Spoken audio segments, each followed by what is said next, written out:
వరంగల్కి రానున్న ఎయిర్పోర్ట్ కళ ఇప్పటికే నెరవేరుతామున్నది. రాష్ట్రంలో ఉన్నటువంటి ప్రజలంతా కూడా ఎప్పుడెప్పుడా వరంగల్కి ఏరోప్లేన్ వస్తాయి, ఎయిర్ బస్సులు వస్తాయి, మేము కూడా ఏరోప్లేన్లో తిరుగుతామంటూ కళ నిజంగా నెరవేరబోతుందని చెప్పాలి. నిన్న దాదాపు 200కు పైగా కోట్లను నిధులను విడుదల చేసినటువంటి రాష్ట్ర ప్రభుత్వం టైటిల్ క్లియర్గా ఉన్న వారి భూమికి వాళ్ళకి డబ్బులు ఇప్పటికే చెల్లించినటువంటి అక్కడ ఉన్నటువంటి స్థానిక కలెక్టర్ కావచ్చు, కొండా సురేఖ మినిస్టర్ ఎవరైతే ఉన్నారో వాళ్ళు క్లియర్గా చెప్పడం అయితే జరిగింది. కానీ అక్కడ ఉన్నటువంటి ఇల్లు ఎవరైతే కోల్పోతారో ఆ యొక్క ఇల్లును కూల్చడానికి ఉన్నటువంటి సమయం, కట్టించడానికి ఎంత స్పష్టత రావాలి, లేకపోతే వాళ్ళకి ఏమైనా ఆల్టర్నేట్గా ఇంకేమైనా ఇల్లులు కట్టిస్తారా అంటూ కూడా దాని మీద ఒక స్పష్టత అయితే రాలేదని చెప్పుకోవచ్చు. చూడొచ్చు, ఇల్లు కోల్పోతున్నటువంటి కుటుంబాలకు ఇచ్చే పరిహారంపై రాని స్పష్టత.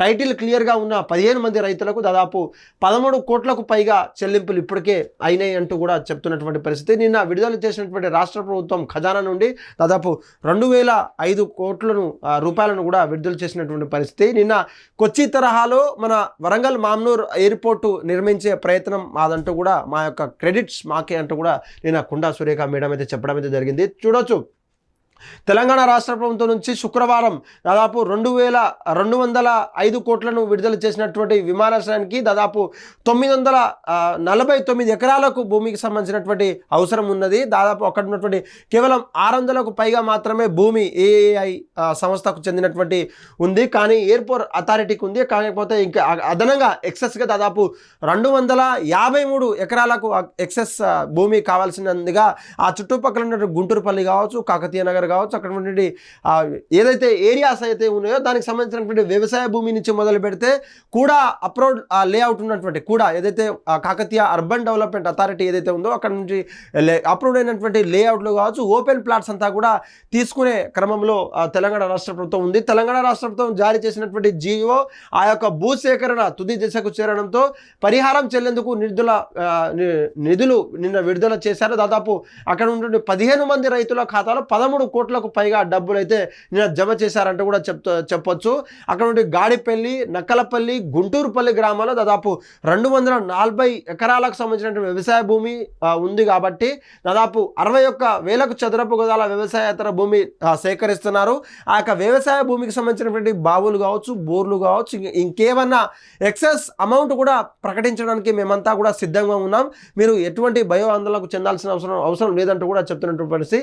వ్యవసాయేతర భూమి గజానికి దాదాపు 4,887 రూపాయల పరిహారంగా నిర్ణయించగా కాగా ఇల్లు కోల్పోతున్న వారికి ఇంకా పరిహారం ఇవ్వాలా లేదా అంటూ కూడా దాని మీద స్పష్టత రాలేదు. ఇక బాధితులైనటువంటి మార్కెట్ రేట్ ప్రకారం పరిహారం చెల్లించాలంటూ కూడా డిమాండ్ చేస్తున్నారు. అంటే ఆ యొక్క గవర్నమెంట్ రేట్ ఒకటి ఉంటుంది, లేదంటే మార్కెట్ రేట్ మనకు తెలిసిందే.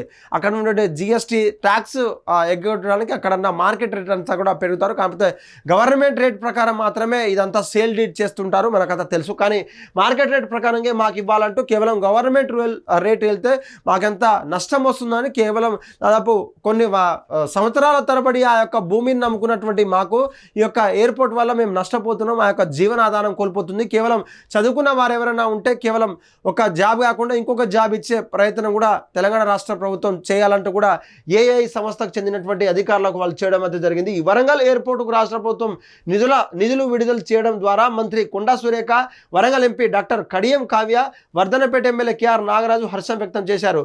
ముఖ్యమంత్రి రేవంత్ రెడ్డి, డిప్యూటీ సీఎం భట్టి విక్రమార్క, కొండా సురేఖ ధన్యవాదాలు చెప్పారు. కేరళలోని కొచ్చి తరహా అంతర్జాతీయ విమానాశ్రయం తరహాలో మనకున్నటువంటి మామ్నూర్లో ఉన్నటువంటి వరంగల్ ఎయిర్పోర్ట్ కూడా ఉండేలా ప్రణాళికలు రూపొందిస్తాం.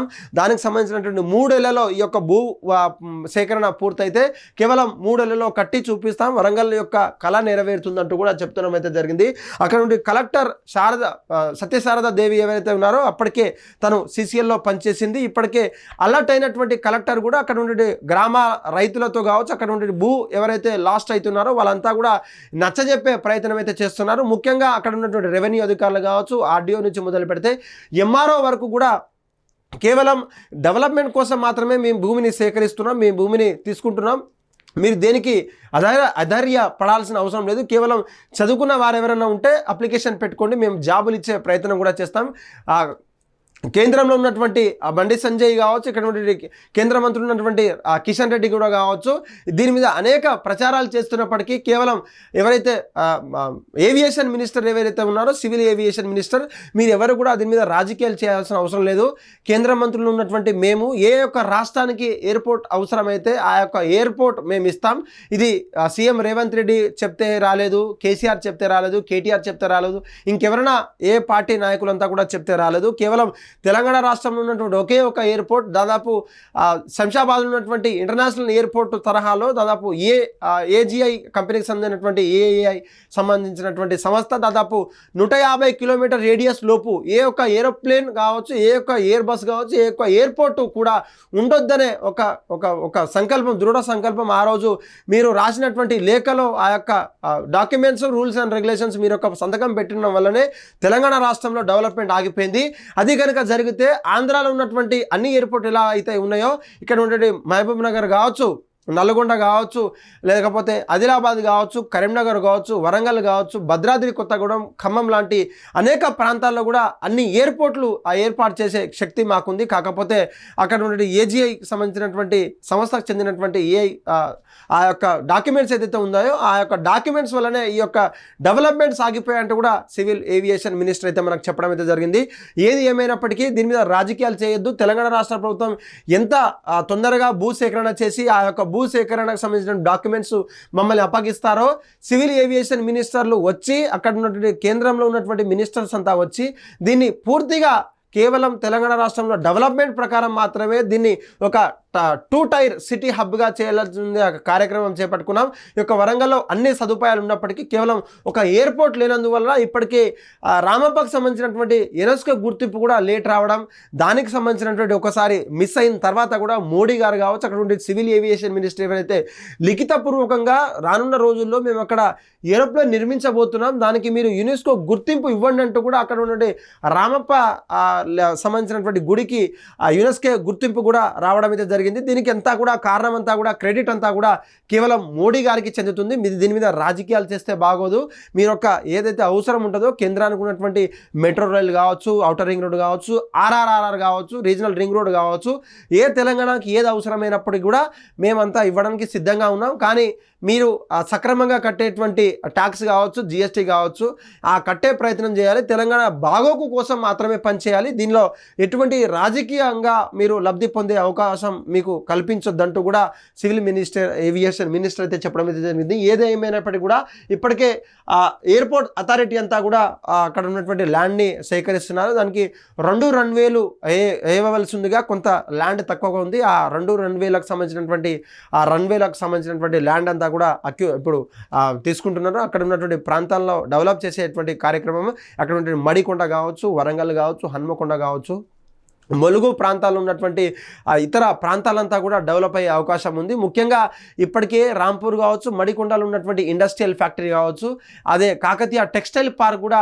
ఈ యొక్క ఏవియేషన్ మినిస్టర్ ద్వారా చెప్పడం అయితే జరిగింది. ఈ యొక్క ఏరోప్లేన్ ఏదైతే మనకు ఒక ఫెసిలిటీ ఉంటుందో ఆ యొక్క ఎయిర్ బస్సు లాంటి అనేక భారీ దిగ్గజాలు ఉన్నటువంటి కంపెనీలకు చెందినటువంటి ఎయిర్ బస్సు కావచ్చు, కార్గో ఫెసిలిటీస్ ఎగరాలంటే అక్కడ టెక్స్టైల్ పార్క్కి సంబంధించినటువంటి ఎగుమతులు దిగుమతులు రావాలంటే ఏరోప్లేన్ ఉండాలి. మరింత హైదరాబాద్ తరహాగా కాకుండా ఇంకొక టైర్ 2 సిటీగా నిర్మించే బాధ్యత మాదంటూ కూడా సివిల్ ఏవియేషన్ మినిస్టర్ అయితే చెప్తున్నారు. ఇటు బండి సంజయ్తో పాటు కిషన్ రెడ్డి కూడా హర్షం వ్యక్తం చేస్తున్నటువంటి పరిస్థితి. ఇటు కేవలం మంత్రివర్గంతో పాటు అక్కడ ఉన్నటువంటి లోకల్ మినిస్టర్లు కూడా ఈ యొక్క ఏరోప్లేన్ కావచ్చు, అక్కడ ఉన్నటువంటి ఎయిర్పోర్ట్ని ఎప్పుడప్పుడు డెవలప్ చేద్దామనే ఒక పనిలో తను కంకణ బద్దులై పనిచేస్తున్నారు. అక్కడ ఉన్న కలెక్టర్లు కావచ్చు, అక్కడ ఉన్న ఎంపీలు కావచ్చు, అక్కడ స్థానికేతర ఉన్నటువంటి అధికారులంతా కూడా, స్థానికేతర ఉన్నటువంటి ముఖ్య నేతలంతా కూడా ఎయిర్పోర్ట్ కోసం కలలు నిజం ఎప్పుడు కాబోతుంటూ కూడా 1000 కళ్ళతో తెలంగాణ రాష్ట్రంలో ఉన్నటువంటి ఓరుగలు ప్రజలంతా కూడా వేచి చూడడం అయితే జరుగుతూ ఉన్నది. హిట్ టీవీ యాప్, ఇందులో short news, live news, entertainment shows, movies, digital magazines తో పాటు మీ జిల్లా వార్తలను కూడా ఫ్రీగా చూడొచ్చు.